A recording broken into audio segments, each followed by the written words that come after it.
ज्योति जी भी अच्छा गाई। हाँ जी। अब प्रियंका भी अच्छा गई। हाँ आई परम रहो ना का परेशान कोई ले बन बहुत हाल तनी मूड बनल भी छठ के गीत हमारे सब यूट्यूब वाला भाई सुनल चाहते हैं रो सुनल तनी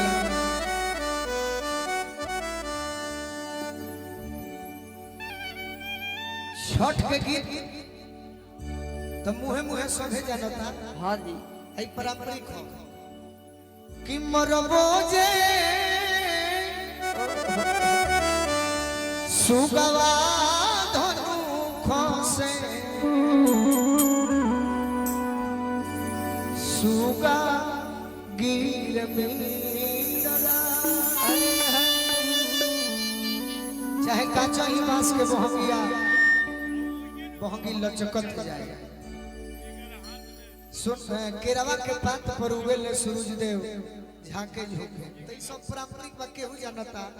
लेकिन हमार अभी एगो कहानी आई बा यूट्यूब पर कि आखिर छठ के पूजा मनावल कहे जाला। What is definition of Chhath Puja? Chhath Puja की परिभाषा क्या है? इसमें हम गईले बनी हिंदी में गाए हैं और अंग्रेजी में सिंगिंग किया हूं। हाँ। भारत देश के महान संत शंभु मुनि जी जेकरा पुत्र के नाम राजा प्रियव्रत जी रहे। प्रियव्रत जी के बाबूजी रोज कहस करे बबुओ हम अकेले बानी तू अकेले बाड़ो ये कहीं तू हमार बबुआ बाड़ो अब तू बियाह कर। बाकी प्रियव्रत जी के मन बियाह में लगबे ना कोई उनकर मन कहाँ लागे कहाँ तो वो करा लागल रे मनवा जय हो। अरे रोहे वो करतार में बाबा बाबा आ सके दरकार में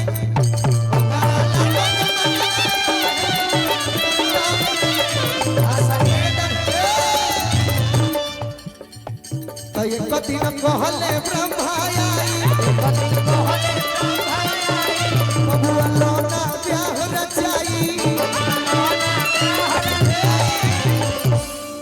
कि एक दिन कहले ब्रह्मा आई अब बबुआ लोना ब्याह रचाई तो सुख से बीती समैया अरे सकल संग परिवार में जय हो। आ सके दरकार में तो सुख से बीती समैया सकल संग परिवार में आ सके। आगे कहे के बोला भारत में जूम के सिस्टम नहीं है। जूम कर ली हो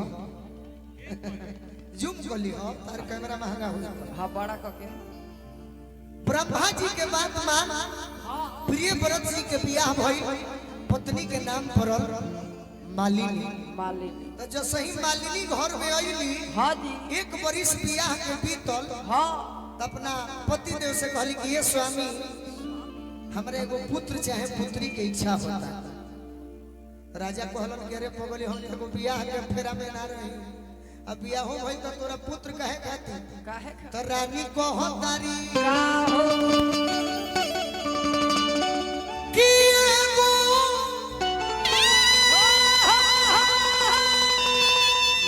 अरे होई तो नमुनावा गोदिया में अरे खेलई तीरा जजी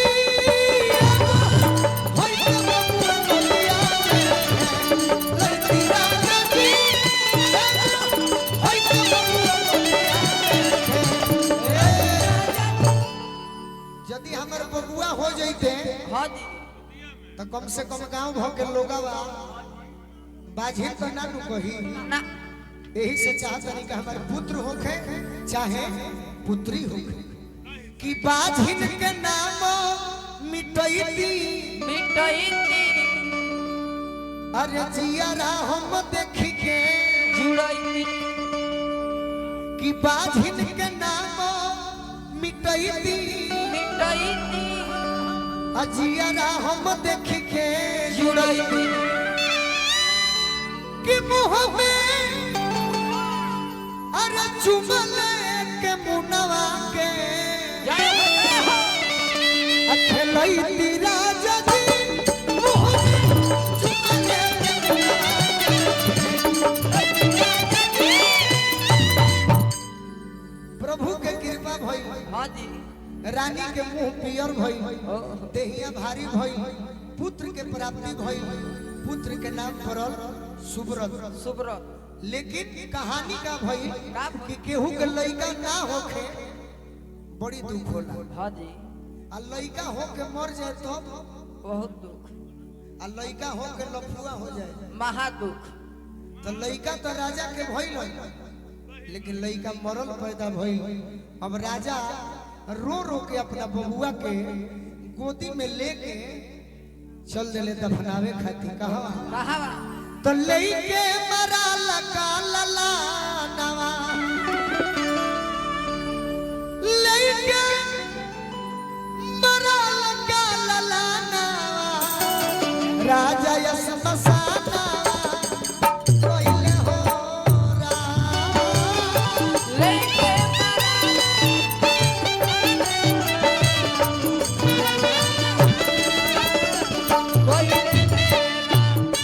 राजा अपना मन में सोचता है कि हे प्रभु ई का हमारा संग हो गई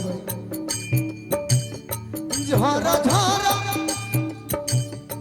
पहला नैना राजा जी जवाना भइल हो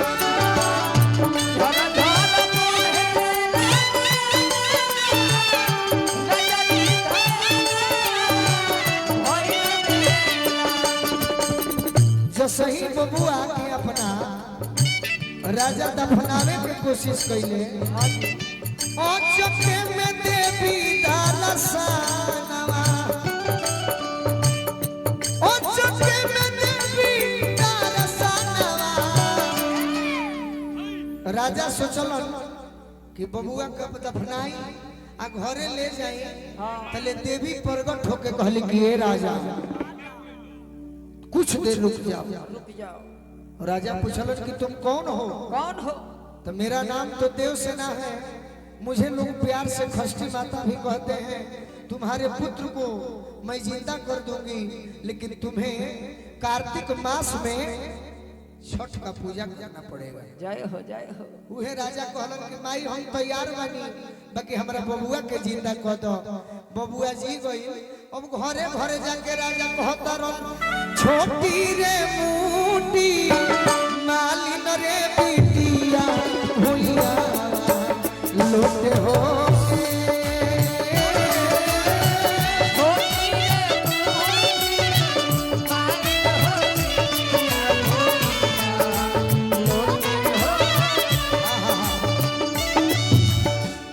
राजा पूछता रे का कि तुम कौन हो मालिक हम तो मालिक बिटिया है कहीं का आदेश बा कही तो राजा को हतरन की देख हमार बबुआ पैदा होते मर गई रहे हाँ जी बाकी छठ माई की कृपा से जियता तोरा से एगो विनती बा फूला वाले ओई होए बिटिया और घिया के हो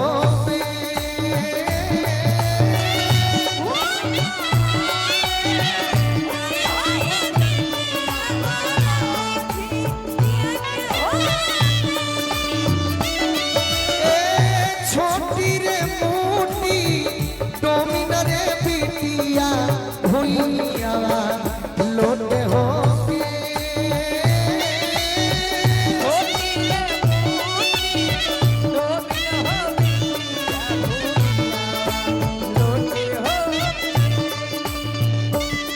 अरे ते के हो के हवे ते डोमिन बिटिया हो नो हाँ तोरा से एगो विनती करत है सुपाले ओई होए बिटिया और घिया के हो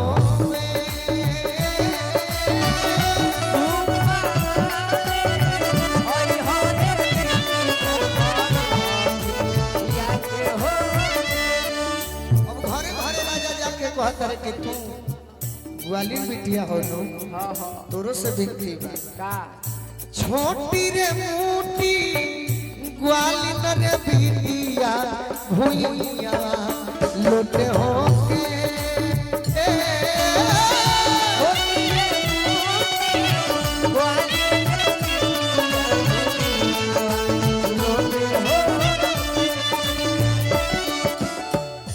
दूध वाले ओई होए बिटिया और भिया के हो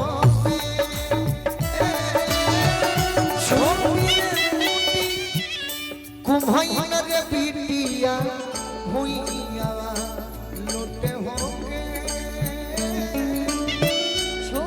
धपनीले ओई होए बिटिया और भिया के हो। प्रेम से बोलिए एक बार छठी मैया की। तो छठ के कहानी है रहे मैं कभी को लयदारी मार